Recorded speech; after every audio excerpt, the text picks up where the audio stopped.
అందరికీ నమస్కారం అండి. నేను మీ మొహమ్మద్ ఇస్మాయిల్ బేగ్, ఆంధ్రప్రదేశ్ స్టేట్ వక్ఫ్ బోర్డ్ డైరెక్టర్ మాట్లాడుతున్నాను.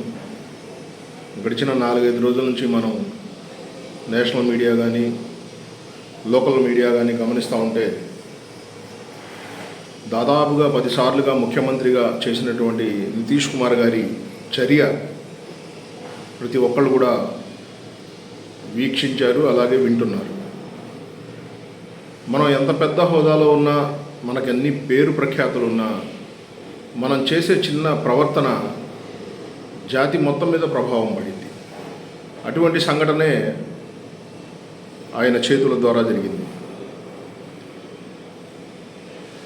ముస్లిం సమాజంలో మహిళలకు ముస్లింలు అయిన మేము ఇచ్చే గౌరవం విలువ కట్టలేనిది.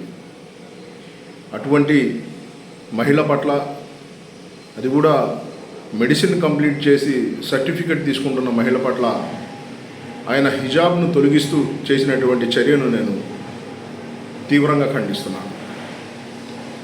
ఎందుకంటే మా నాయకులు, గౌరవనీయులు, రాష్ట్ర ఉప ముఖ్యమంత్రి వర్యులు శ్రీ కొన్నిదెల పవన్ కళ్యాణ్ గారు ఒకటే చెప్తా ఉంటారు: నీ మతాన్ని ఆచరించు, పరమతాన్ని గౌరవించు. మరి ఇక్కడ ఆయన ఇతర మతాన్ని ఏదైతే ఇతర మతస్థులు పవిత్రంగా భావించి ఆచరిస్తున్నారో దాన్ని అవమానపరిచాడు. కాబట్టి ఆ సంఘటన నేను జనసేన పార్టీ తరఫున తీవ్రంగా ఖండిస్తున్నాను. అదే ఒక ముస్లింగా మహిళల పట్ల మాకుండే గౌరవాన్ని అతను కించపరిచాడు. కాబట్టి హోదా ఏదైనా అవ్వచ్చు, కానీ మన ప్రవర్తన బట్టే మనకు విలువ వస్తుందని తెలియజేస్తున్నాను. యాజ్ ఏ ముస్లింగా ఆ చర్యను నేను తీవ్రంగా ఖండిస్తున్నాను. గడిచిన 3-4 రోజుల్లో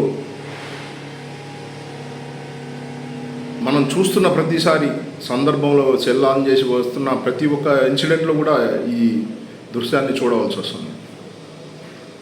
నేను ఈ సందర్భంగా నా దేశ ప్రజలకు నేను ఒకటే విన్నవించుకోదలుచుకున్నాను. యాజ్ ఏ ముస్లింగా మేము పవిత్రంగా భావించే, మేము అత్యంత గౌరవాన్ని ఇచ్చేటటువంటి వాటిని మేము బహిరంగంగా ఎవరి కళ్ళల్లో పడకుండా,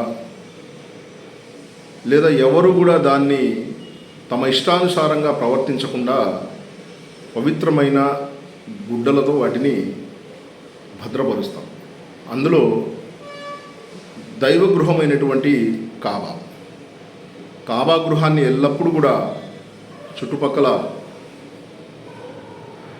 ఏదైతే సంవత్సరం మొత్తం కష్టపడి అల్లుతారో ఆ అల్లిన గుడ్డని చుట్టూతా మేము దాన్ని కప్పి భద్రపరుస్తాం. ఎందుకంటే ఏ విధమైనటువంటి దుమ్ము, ధూళి, చెడు, మనిషి యొక్క చెడు దృష్టి అంటారు, అటువంటివి పడకుండా ఉండాలి. అదేవిధంగా మొహమ్మద్ ప్రవక్త సల్లల్లాహు అలైహి వసల్లం గారి మీద దైవ దూత ద్వారా అల్లా పంపించినటువంటి దివ్య ఖురాన్ని తీసి ఇళ్లల్లో నుంచి కానీ మసీదుల్లో నుంచి కానీ చదివిన తర్వాత మళ్ళీ పవిత్రంగా ఒక స్వచ్ఛమైన గుడ్డలో దాన్ని చుట్టి భద్రపరుస్తాం. అదే స్థానం మేము మా మహిళలకు ఇస్తాం. ఎందుకంటే మహిళలను కూడా వారు ఏవైతే వస్త్రాలు ధరించారో వాటి మీద ప్రత్యేకంగా ఒక గుడ్డను తొడగమని, అది హిజాబ్ కింద బుర్ఖా అని సంబోధిస్తాం. కాబట్టి అందరికీ తెలుసు, కాబట్టి బుర్ఖాని వాళ్ళు తొడుగుతారు. ఈ సందర్భంగా ఇంకొక వివరణ కూడా నేను మీకు ఇవ్వదలుచుకున్నాను. ముస్లింలకు బలం 3: 1 దైవం, 2 దైవ ప్రవక్త, 3 ప్రతి ముస్లిం కుటుంబంలో ఉన్నటువంటి మహిళ. మా బలం మా మహిళలు 100%. కాబట్టి అటువంటి మహిళ పట్ల అమర్యాదగా ప్రవర్తించినందుకు ఆయన మీద చట్టపరమైన చర్యలు తీసుకోవాలని ఆ ప్రాంతంలో ఉన్నటువంటి ముస్లిం సోదరులందరూ కూడా మన దేశం ఏదైతే రాజ్యాంగంలో హక్కులు కల్పించిందో ఆ హక్కుల ద్వారా ఆయన మీద పోరాడాలని తెలియజేస్తూ, ఇటువంటి సంఘటనలు పునరావృతం కాకూడదని మనస్ఫూర్తిగా కోరుకుంటూ సెలవు తీసుకుంటున్నాను. జై హింద్.